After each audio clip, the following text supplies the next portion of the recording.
Assalamualaikum warahmatullahi wabarakatuh. Perkenalkan, nama saya Aisyah Nur Farhana dari kelas Y7A.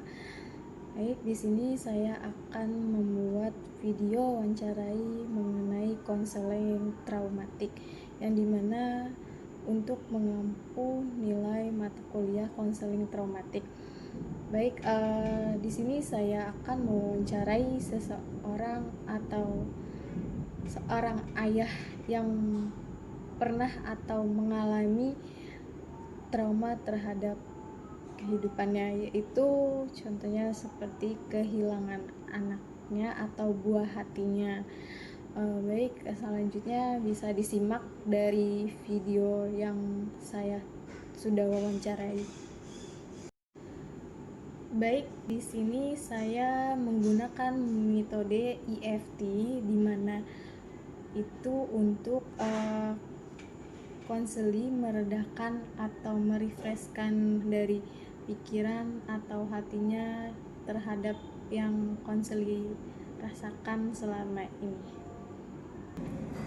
Ya baik, sebelumnya terima kasih untuk Bapak Ibnu sudah meluangkan waktunya untuk memenuhi tugas saya ini yang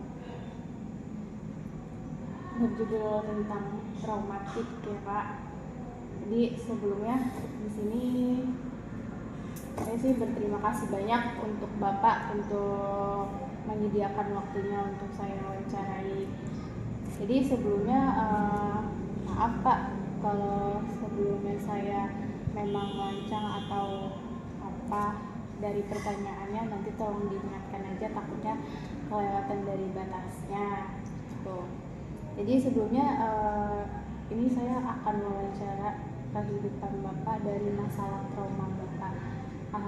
Sebelumnya saya mau tanya tentang kehidupan Bapak.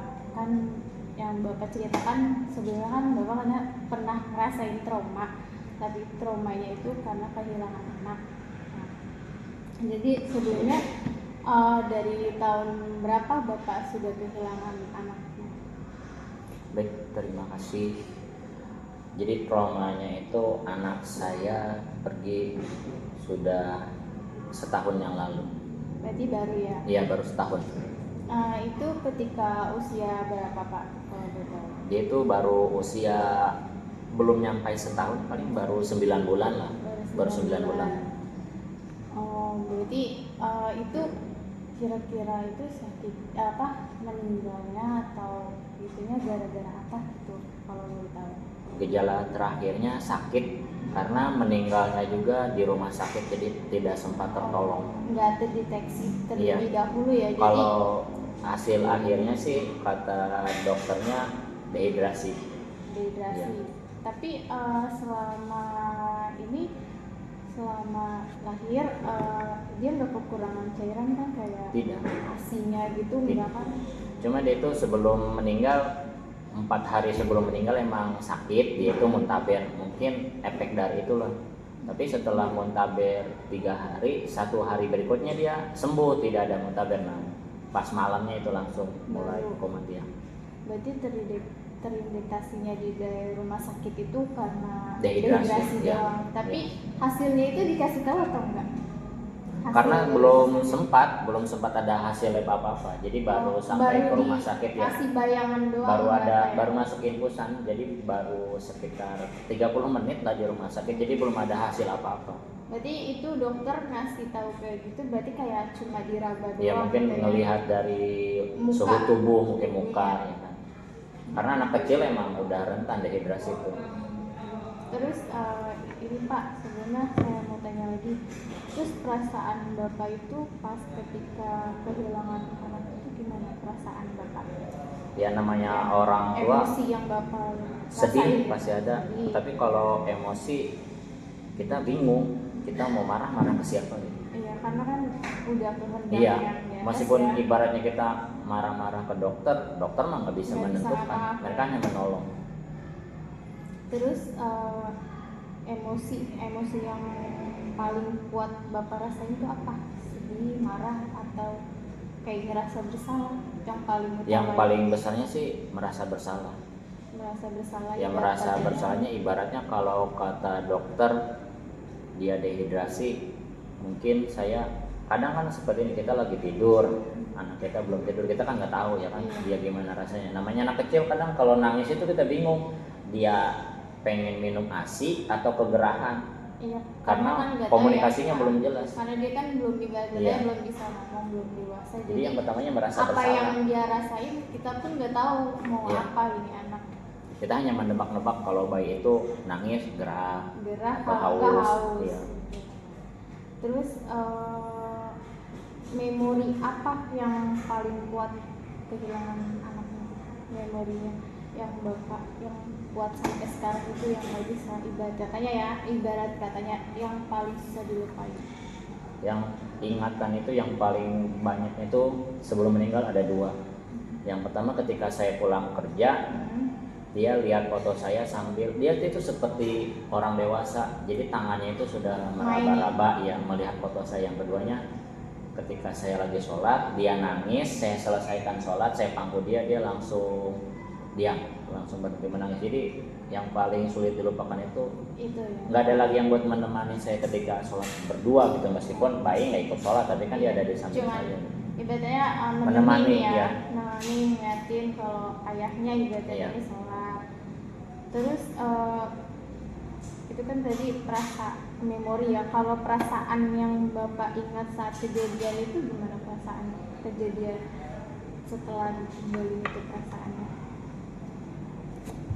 Kalau saya sebelum dia pergi kan setiap saya pulang ada dia. Yang saya rasakan sih kadang berhalusinasinya itu ketika Masih saya pulang ada dia. dia. Bahkan kadang kalau saya lagi bengong gini nih lagi diam, tiba-tiba kayak ngelihat dia gitu, senyum apa melambaikan tangan. Jadi halusinasi, entah emang benar ada bayangan itu bagaimana saya bingung. Jadi intinya tuh bapak masih merasa dia tuh masih ada, padahal itu katanya udah nggak ada ya. Iya.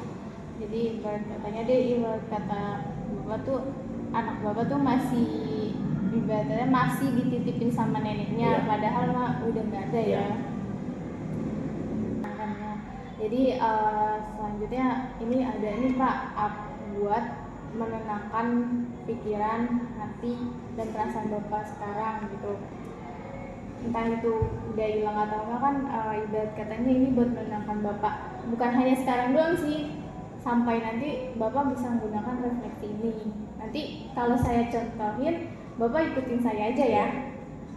Pertama tangan bapak diginiin, lalu kedua bapak tangannya ke sini, ditap begini, ubun-ubunnya. Lalu kedua itu di sini, bawah ke atas mata. di sini nih, tulang samping mata bapak. Lalu yang ketiga, tulang bawah mata bapak. Lalu yang keempat, di antara hidung, bisa di antara hidung, kalau enggak di bawah bibir, kalau enggak di sini berarti kan di bawah, ini kan ibarat katanya di bawah hidung, kalau enggak di atas bibir ya. Lalu yang keempat itu di sini, di dagu, kalau enggak di bibir bawah. Lalu yang keenam itu dada atau tulang selangka. Berarti begini aja Pak. Apa sih? Begini nih. Begini. Bisa di dada juga kayak gini. Lalu yang keempat itu di ketiak. Ketiak berarti gini. Bapak begini. Lalu langkah selanjutnya itu Bapak bisa pakai ibu jari. Karena ibu jari Bapak gini nih.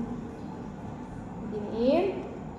Lalu selanjutnya telunjuk Bapak. Habis telunjuk jari tengah. Habis jari tengah, jari manis. Habis jari manis, jari kelingking. Lalu habis kelingking. Lalu yang terakhir ini Bapak. Nah, jadi nanti Bapak bisa ulangin berkali-kali, misalkan bukan hanya trauma dari kehilangan anak ya Pak. Ini tuh bisa dilakukan saat Bapak ibarat katanya masa tegang juga bisa dilakuin.